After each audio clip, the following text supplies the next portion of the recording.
particulier, un culte qu'on va passer avec nos enfants.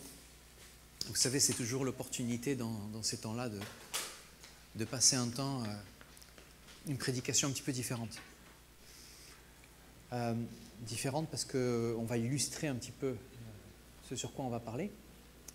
Et le sujet particulier aujourd'hui, je voulais vous poser la question, les enfants, est-ce que vous avez déjà glissé sur quelque chose et vous êtes tombé? Ça vous est déjà arrivé?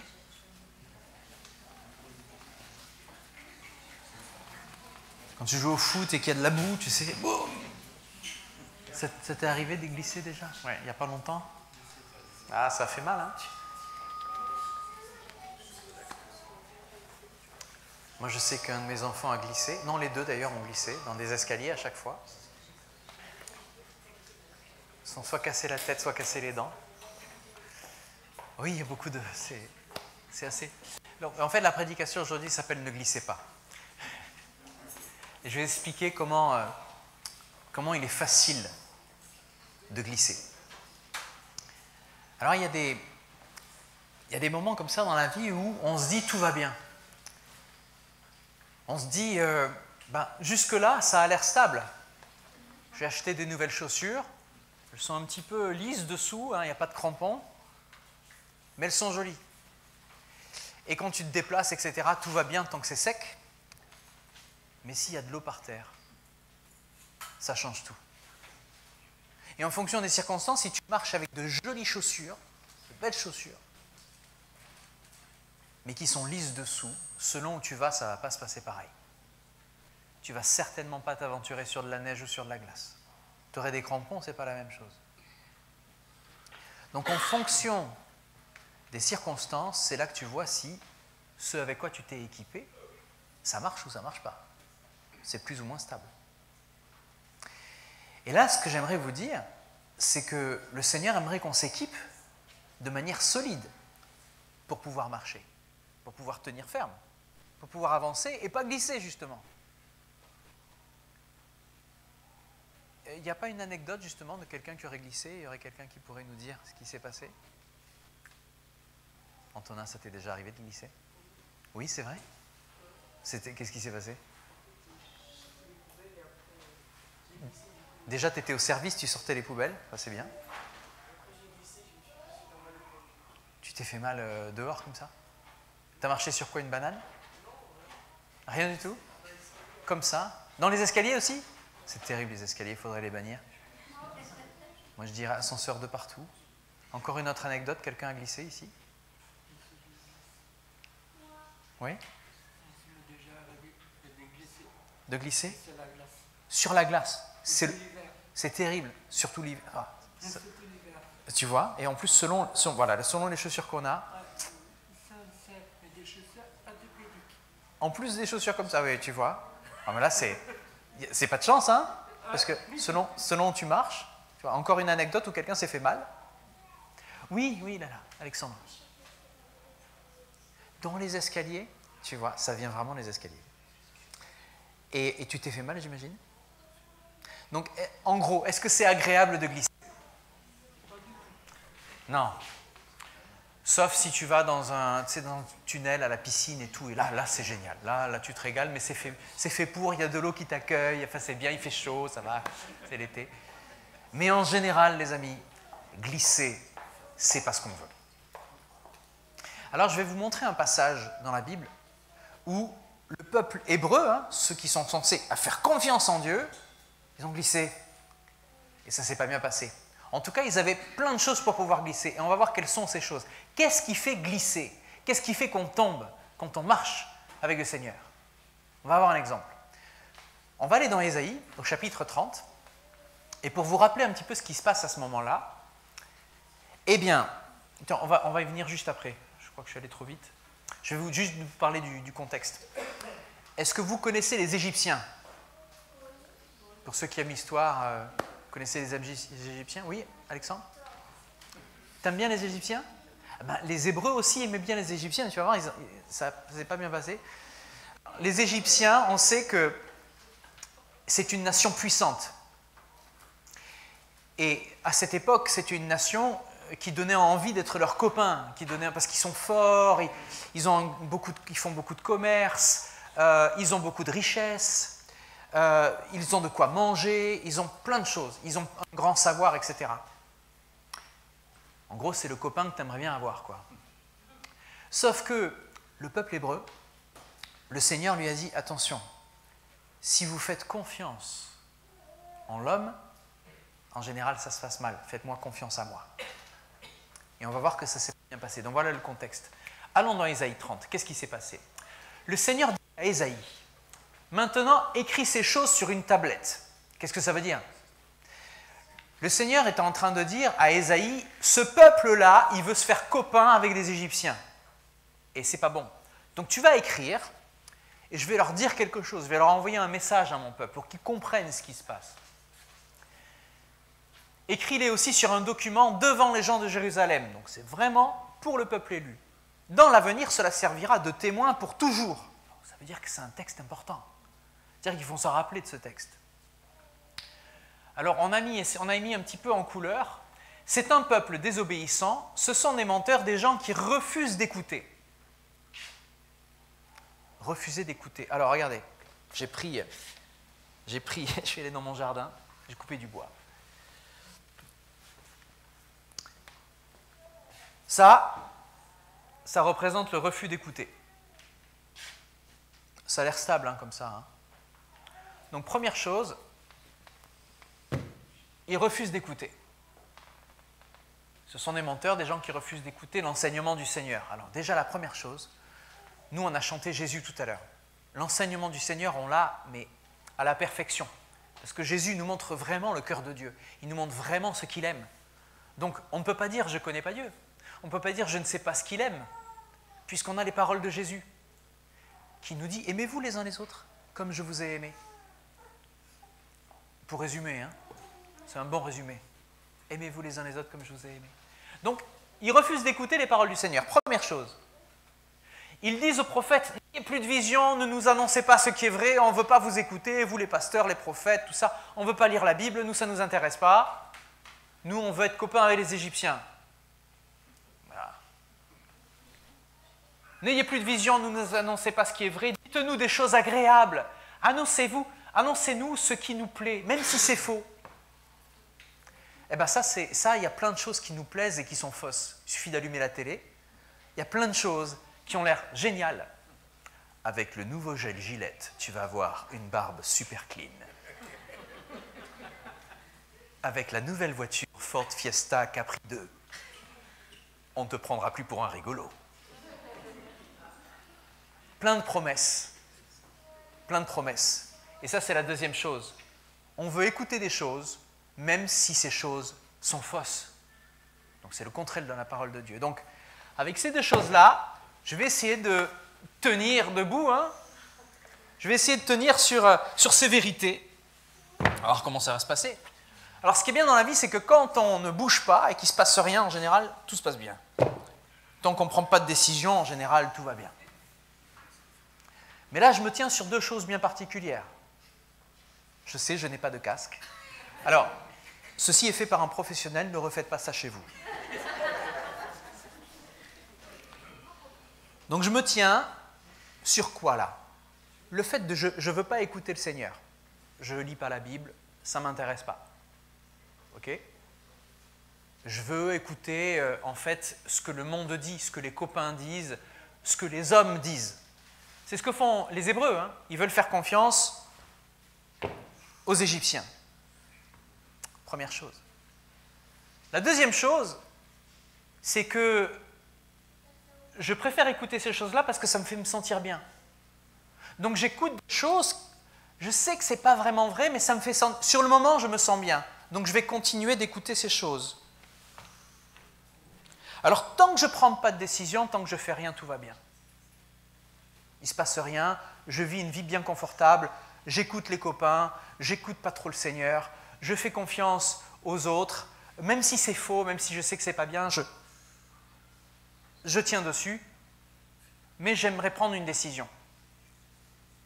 Elle est juste là, la décision, j'aimerais la prendre. Ou là. Et j'aimerais avancer dans ma vie, j'aimerais faire de belles choses. Mais je me tiens sur ces deux choses-là. D'accord? Donc on va essayer de faire ça. On va essayer de prendre une décision.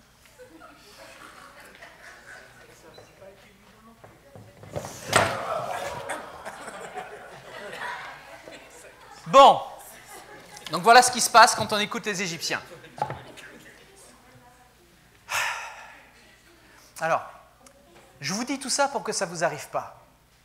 Je vous dis tout ça pour que vous sachiez que le fait de faire confiance aux hommes, même si c'est à l'encontre de la parole de Dieu, et le fait d'écouter des choses, on sait qu'elles ne sont pas vraies, mais ça nous fait nous sentir bien, eh bien, ce n'est pas stable.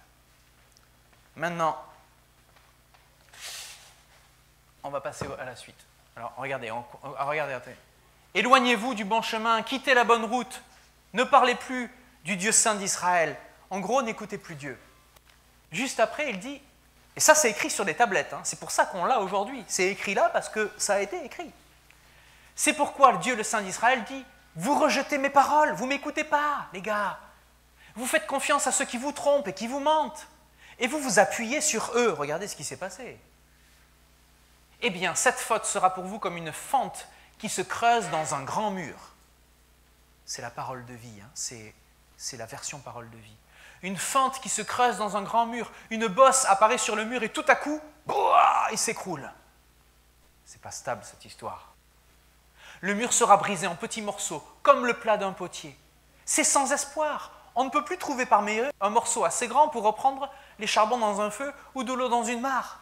C'est plus possible. On ne va plus pouvoir se servir de tout ça. Alors, qu'est-ce que dit le Seigneur? Voici la parole du Seigneur, le Dieu saint d'Israël. Vous serez sauvés seulement en vous tournant vers moi et en restant calme. Votre seule force, c'est quoi? Allez, on y va. Ma force, c'est de rester tranquille. Ça, c'est du solide que je vous montre. Ça, restez tranquille. Restez tranquille, les amis. On peut s'agiter quand on a besoin d'aide, on a envie d'aller à droite, à gauche, aller voir les copains, les Égyptiens. On va rester tranquille. Première chose.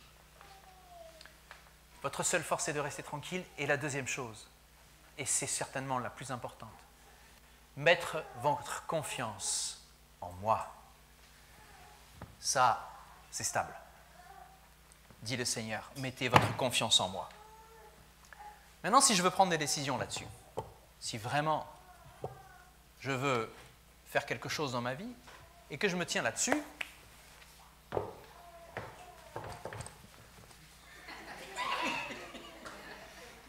qu'est-ce qui se passe? Je suis super stable. Pourquoi? Je ne me fais pas confiance juste en moi-même ou dans les autres. Je ne vais pas écouter parce que je suis agité, j'aimerais prendre... Oh, j'arrive à prendre une décision. Vous avez vu? Sans glisser. J'arrive à prendre ici, je peux aller là-bas. Je suis stable. Ça ne bouge pas. Pourquoi? Parce que la fondation de votre vie doit se faire sur la parole de Dieu. C'est ça. La parole, elle ne change pas. Regardez la différence, regardez. Il y a plein de choses, on va vous promettre, ça a l'air joli, il y a des couleurs, tout ça, mais ce n'est pas stable, ça roule. La parole de Dieu, elle n'a jamais changé et elle ne changera pas et personne ne peut la changer. Il y a des courants de pensée que vous allez entendre de partout, à l'école, dans les médias, chez les politiques, peu importe. Ça va changer tout le temps. Ils vont changer d'avis. D'une année sur l'autre, ils vont dire quelque chose et puis l'année d'après, ils vont dire le contraire. La parole, elle est carrée. Elle ne change pas, elle ne changera jamais. Vous pouvez l'étudier en hébreu, en grec, la traduire, etc. Vous verrez qu'elle est solide. Et plus les scientifiques et plus les historiens creusent cette parole de Dieu, plus ils se rendent compte, mince, elle avait annoncé ça, elle avait vu ça, elle a expliqué ça. Moi, j'ai eu la chance d'aller à l'école pour apprendre la parole, pour apprendre la Bible. Et on a découvert qu'avec toutes les découvertes archéologiques, plus on découvre des choses, plus on se rend compte que la Bible a raison. Et plus on avance dans le temps, plus on se dit, mais c'est tellement solide, il faut encore mieux l'étudier. Alors voilà. Le peuple hébreu, lui, il a fait un choix. Mais toi, sur quoi tu vas te tenir? qu'est-ce que tu vas choisir pour prendre des décisions, pour avancer dans ta vie? Tu vas faire confiance aux autres? Tu vas te faire confiance dans tes pensées, dans des périodes de fashion, je ne sais pas comment on dit fashion déjà, la mode? Tu vas faire confiance à la mode, des courants de pensée qui vont passer comme ça? Ou alors tu vas te tenir sur quelque chose qui est inébranlable, inchangeable, stable, la parole de Dieu. C'est la question que je vais vous poser aujourd'hui. Alors, regardez comment ça finit. Il dit, votre seule force est de rester tranquille et de mettre votre confiance en moi. Mais vous ne voulez pas. Alors Dieu les gronde un peu.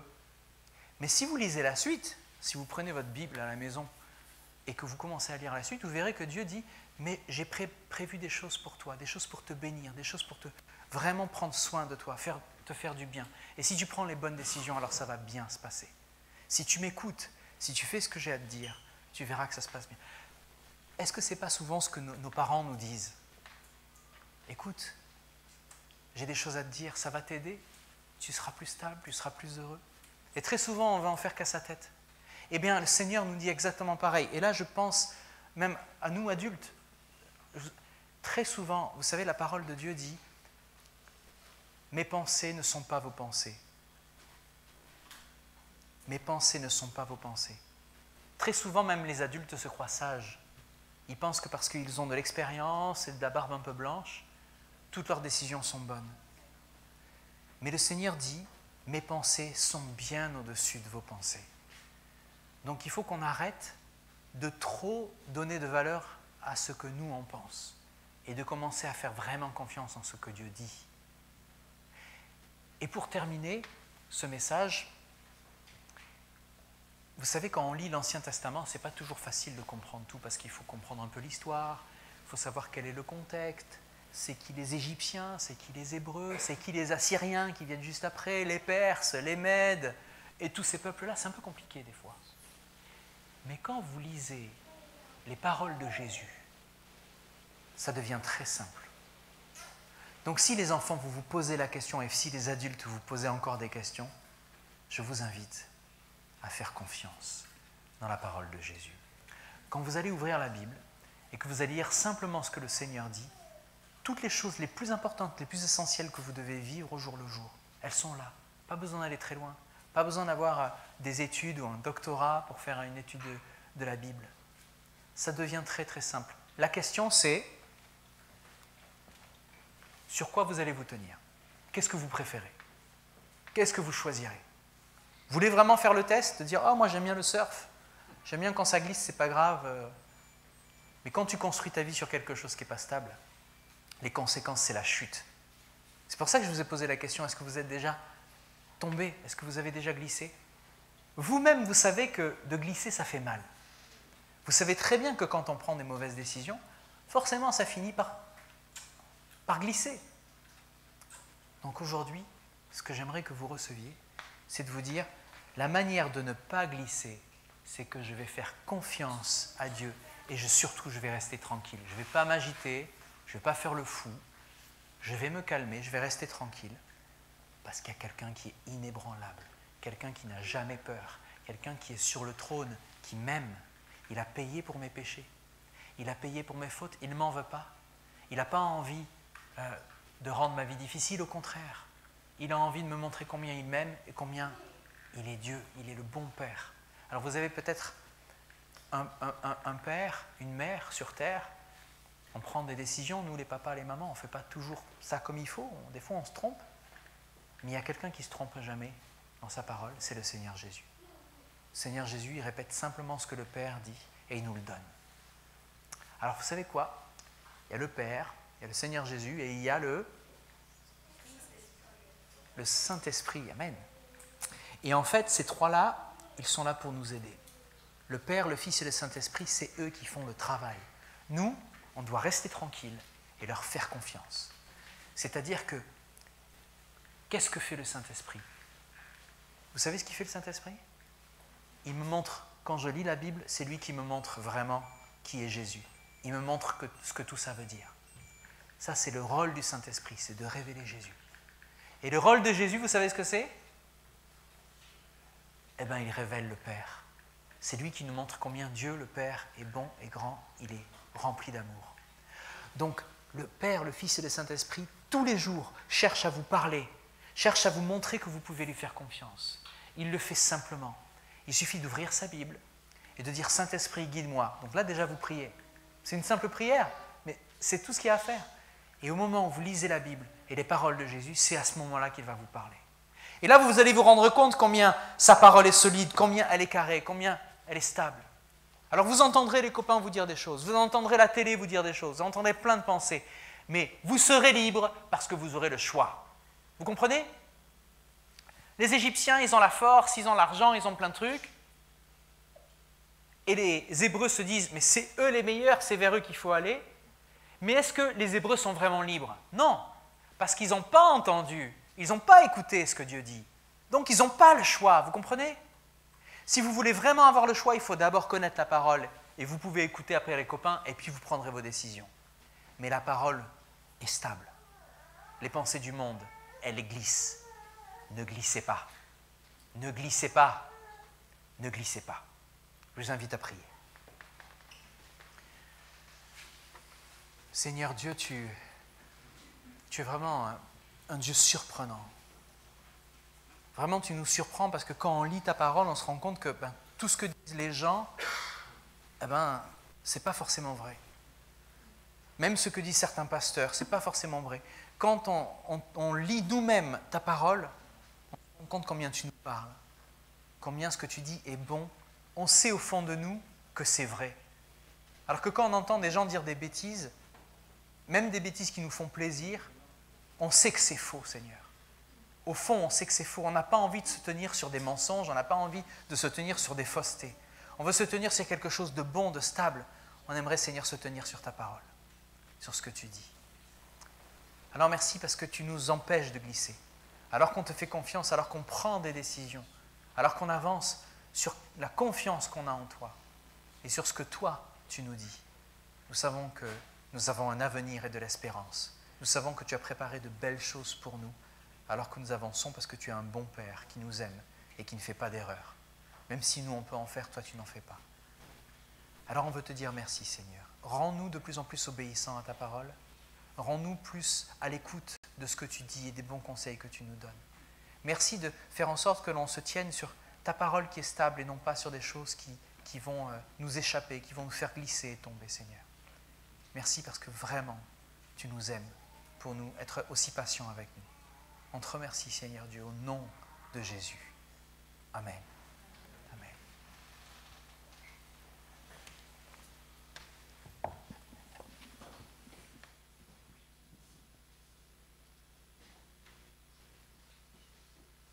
Tu veux chanter?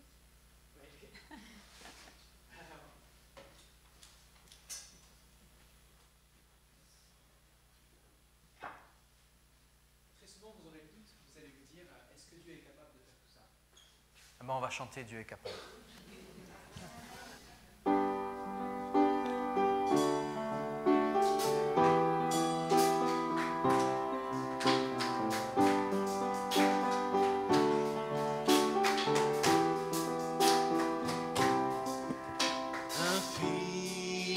Infiniment, abondamment,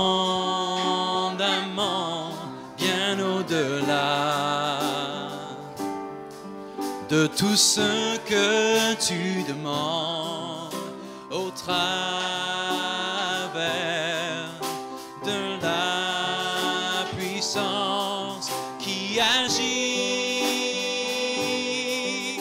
en toi.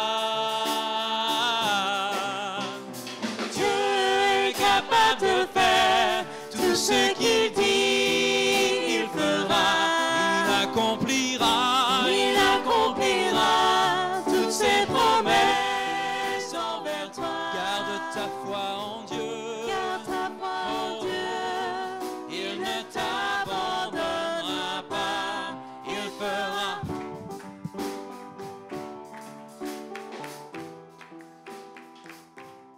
Il fera.